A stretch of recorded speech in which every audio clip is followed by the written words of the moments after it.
Welcome friends. சிறுகடிக்க ஆசை சீரியலில் பார்த்தோம் அப்படின்னா முத்துவும் மீனாவும் விஜயாட்ட டான்ஸ் கற்றுக்கிறதுக்காக போகிறாங்க. உங்களை மாதிரி ஆளுக்கெலாம் என்னால் பரதம் கற்றுத்தர முடியாது அப்படின்னு சொல்லிடுறாங்க விஜயா. பூ கட்டுறது கார் ஓட்டுற மாதிரி அவ்வளோ ஈஸியான விஷயம் கிடையாது, உங்களுக்குலாம் பரதம் வராது அப்படின்னு சொல்லிடுறாங்க விஜயா.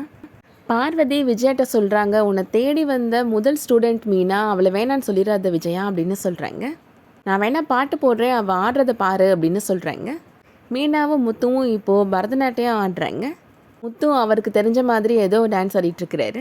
இவன தரையில் நீச்சல் அடிக்கிற மாதிரி ஆடிட்டுருக்கிறா அப்படின்னு சொல்கிறாங்க விஜயா. உங்களை மாதிரி ஞான சூன்யத்துக்கெலாம் என்னால் பரதம் கற்றுத்தர முடியாது அப்படின்னு கோமா சொல்கிறாங்க விஜயா.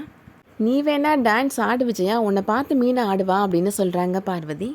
விஜயாவும் மீனாவும் சேர்ந்து இப்போது பாட்டுக்கு பரதநாட்டியம் ஆடிட்டுருக்குறாங்க. சூப்பராக ஆடுற மீனா அப்படின்னு சொல்லிட்டு இருக்கிறாரு முத்து. ஆனால் இப்போது விஜயாவுக்கு ஆடினதில் ஒரு பக்கமாக கழுத்து சுலுக்கிக்குது. அவங்களோட கையவும் கீழே இறக்க முடியல, தூக்கி வச்ச மாதிரியே போஸ் கொடுத்துட்ருக்குறாங்க. கழுத்து சுலுக்கிடுச்சு, கையும் கீழே இறக்க முடியல அப்படின்னு விஜயா சொல்லிட்டுருக்குறாங்க. அப்போ டாக்டர்கிட்ட போகலாம் அப்படின்னு சொல்கிறாங்க மீனா. பார்வதி சொல்கிறாங்க, அதெல்லாம் வேணாம், எனக்கு தெரிஞ்சு சுலுக்கு சுந்தரின்னு ஒருத்தி இருப்பா, அவன் நல்லா சுலுக்கு எடுத்து விடுவா அப்படின்னு சொல்கிறாங்க. நீங்கள் 2 பேரும் விஜயாவை கூப்பிட்டுட்டு வீட்டுக்கு போங்க, நான் அவளை கூப்பிட்டுட்டு வரேன் அப்படின்னு சொல்லிடுறாங்க. முத்துவும் மீனாவும் இப்போது விஜயாவை கூப்பிட்டுட்டு வீட்டுக்கு போயிடுறாங்க. ஆனால் விஜயா காரை விட்டு நான் கீழெல்லாம் இறங்க மாட்டேன், யாராவது என்னை இப்படி பார்த்தாங்கன்னா எனக்கு அவமானமாக இருக்கும் அப்படின்னு சொல்கிறாங்க. ஒரு நிமிஷம் இருங்க அப்படின்னு சொல்லிட்டு முத்து இப்போது கொடியில் தொங்கிட்டு இருக்கிற பெட்ஷீட்டை எடுத்துகிட்டு வர்றாரு. மீனா கையில் கொடுத்து அதை நல்லா தூக்கி பிடிச்சிக்கோ மீனா அப்படின்னு சொல்கிறாரு. இது 2க்கும் நடுவில் நடந்து வாங்கம்மா, உங்களை யாரும் பார்க்க மாட்டாங்க அப்படின்னு சொல்கிறாரு முத்து. விஜயாவுமே கஷ்டப்பட்டு கார்லேருந்து இறங்கி இப்போ நடந்து வந்துடுறாங்க. முத்து இப்போது வீட்டுக்கு போகிறாரு. அண்ணாமலைகிட்ட கோவிலெல்லாம் சிலையெல்லாம் போஸ் கொடுத்து நிற்கும்லப்பா, அந்த மாதிரி பொறுத்தவங்க வருவாங்க பாருங்க அப்படின்னு சொல்கிறாரு.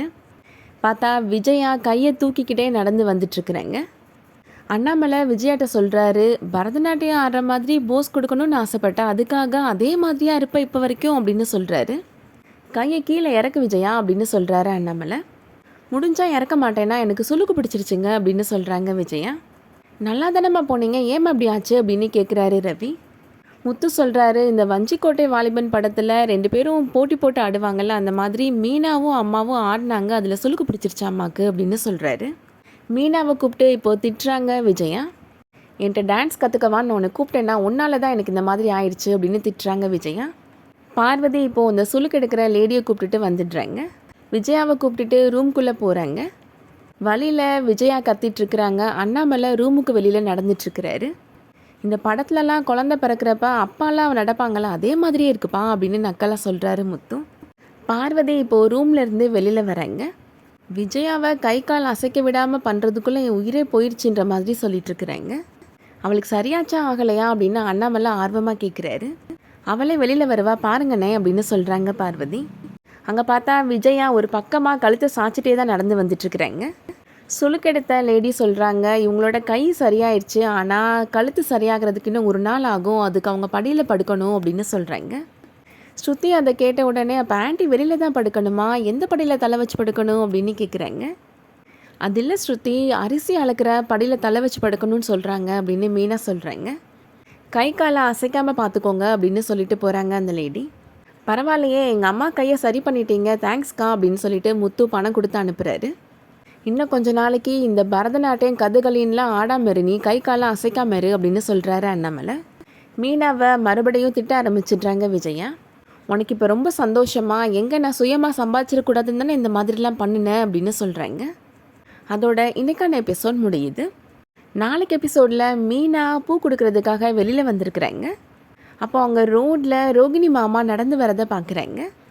இவர் ரோகிணியோட மாமாவாச்சு, இவர் எப்படி இங்கே வந்துட்டுருக்கிறாரு அப்படின்னு யோசித்து பார்த்துட்ருக்குறாங்க மீனா. கரெக்டாக மீனாவை ரோகிணியோட மாமாவுமே பார்த்துட்றாரு. இந்த பொண்ணு ரோகிணி வீட்டில் இருக்க பொண்ணாச்சே அப்படின்னு யோசிக்கிறாரு. நான் கல்கட்டா போயிருக்கேன்ல சொல்லி வச்சுருக்கிறேன் அப்படின்னு சொல்லி யோசிக்கிறாரு. இவ கண்ணில் சிக்கணும்னா மாட்டிக்குவோமே அப்படின்னு யோசிச்சுட்ருக்கிறாரு. அந்த கறிக்கடை மணி உண்மையிலேயே ரோகிணியோட மாமா இல்லை அப்படின்ற உண்மையை மீனா கண்டுபிடிப்பாங்களா, வெயிட் பண்ணி பார்க்கலாம். இந்த வீடியோ பிடிச்சிருந்துச்சுன்னா லைக் பண்ணிக்கோங்க. சீரியல் அப்டேட்ஸ்க்கு நம்ம சேனலை சப்ஸ்கிரைப் பண்ணிக்கோங்க. தேங்க்ஸ் ஃபார் வாட்சிங்.